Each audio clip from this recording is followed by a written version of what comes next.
Success TV news కు స్వాగతం. కేంద్ర ప్రభుత్వం మొండి వైఖరి నశించాలి. కేంద్ర ప్రభుత్వం మొండి వైఖరి.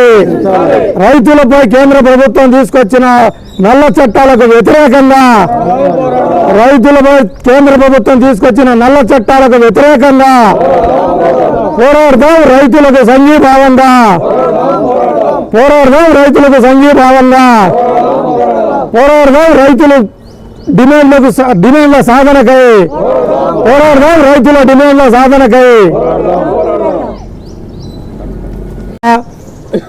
భారతదేశ వ్యాప్తంగా రైతులు ఢిల్లీ సరిహద్దుల్లో నిరాహార దీక్షలు రాస్తారోకోలు నిర్వహిస్తూ ఉన్నారు.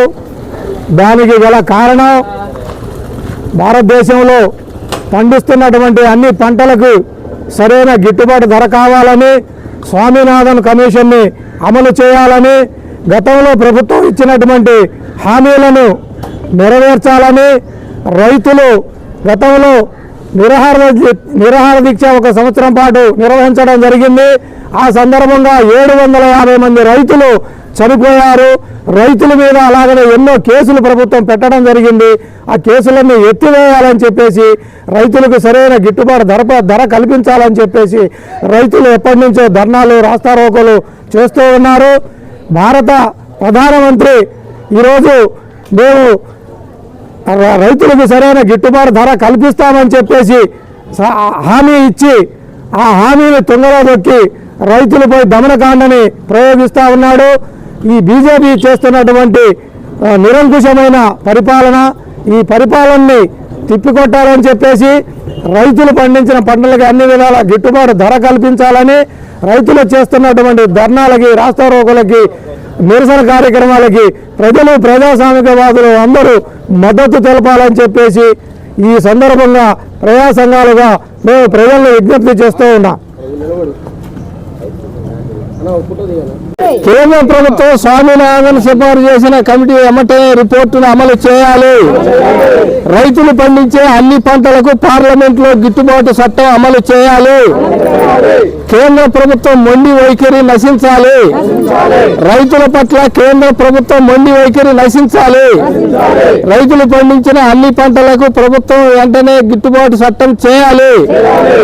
2021లో రైతులు చేసిన ఆందోళనకి ప్రభుత్వం పార్లమెంటు సాక్షిగా పంటల గిట్టుబాటు చట్టాన్ని మేము అమలు చేస్తామని రాతపూర్వకంగా హామీ ఇవ్వటం జరిగింది.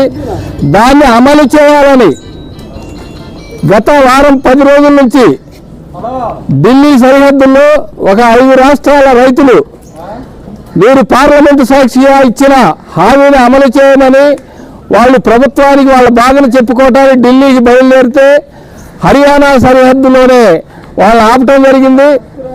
మరి వాళ్ళ ఆపటం ప్రభుత్వం ల్యాండ్ ఆర్డర్ పేరుతో మరి వాళ్ళు ఆపుతూ ఉన్నారు.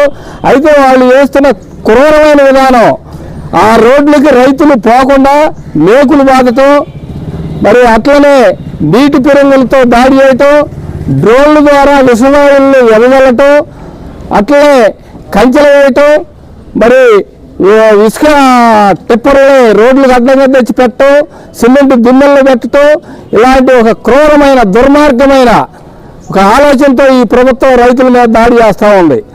ఒక పక్క మేము వ్యవసాయాన్ని అంతర్జాతీయ స్థాయిలో మేము దీన్ని అభివృద్ధి చేయడం కోసం మేము ఈ పథకాన్ని ఈ చట్టాన్ని నూతన 3 చట్టాలు తీసుకురావడం జరిగిందని చెబుతూ ఉన్నారు. దీని వెనక ఉన్న మర్మం ఏంటంటే మన దేశంలో ఉన్న అన్ని రంగాల్లో కల్లా వ్యవసాయ రంగం అది పెద్దది. దాని ద్వారా మరి ఉత్పత్తులు కానీ పంటలు కానీ ఇదంతా పెద్ద వ్యాపారం. ఈ వ్యాపారాన్ని మన దేశంలో ఉన్న పెట్టుబడిదారులు, అట్లే విదేశాల్లో ఉన్న అంతర్జాతీయ పెట్టుబడిదారులు వాళ్ళ లాభాల కోసం మరి రైతుల్ని వాళ్ళ బలి ఇవ్వటం కోసం ఈ ప్రభుత్వం కొత్త చట్టం తీసుకొస్తా ఉంది. ఈ చట్టంలో కూడా ఒకటి చెబుతూ ఉన్నారు, ఈ నగరికల్లోనో ఈ భారతదేశంలో మన నగరికల్ లాంటి చిన్న గ్రామంలో పండించిన రైతు, ఒక పెద్ద రైతు అనుకుందాం, 1000 బత్తాలు పండించిన రైతు ఆయన లండన్లోనో అమెరికాలోనో ఆస్ట్రేలియాలో ఆయన పంటలు అమ్ముకోవచ్చు ఆన్లైన్ ద్వారా. దాని ద్వారా రైతులు బాగుపడతారు, కోటీశ్వరులు అవుతారు అని ఇలాంటి ఒక దొంగ ప్రచారం చేస్తూ ఉన్నారు, కలబలి కబులు చెబుతూ ఉన్నారు. ఈ దుర్మార్గమైన విధానాలని మనం తిప్పికొట్టాలని ఈరోజు భారతదేశ వ్యాప్తంగా 500 రైతు సంఘాలు, మొత్తం 540 రైతు సంఘాలు భారతదేశంగా ఈ ఢిల్లీలో చేస్తున్న రైతులకు మద్దతుగా ఆందోళన చేస్తా ఉన్నారు. అందులో భాగంగా ఈరోజు మన నగరికల్ మండల కేంద్రంలో మనం కూడా ఈ ఆందోళన వాళ్ళకి మద్దతుగా చేస్తా ఉన్నాం. ఈ ప్రభుత్వం ఇప్పటికైనా దిగొచ్చి రైతులు చేస్తున్న న్యాయమైన వాళ్ళ కోరికల్ని, డిమాండ్ని అమలు చేయాలని, ఆ రైతులు చేసేది వాళ్ళు ఆ 4 రాష్ట్రాల కోసమే కాదు, ఈరోజు రైతు పండించిన పంటలు ఏదైనా పండకపోతే సమస్త ప్రాణకోటి మనం బతకాలన్నా, తిండి కావాలన్నా లేదు. మొత్తం మనం చూస్తా ఉన్నా ఈరోజు వ్యవసాయం అనేది ఎక్కడ అసలు గిట్టుబాటు కాని పరిస్థితులు వచ్చినాయి.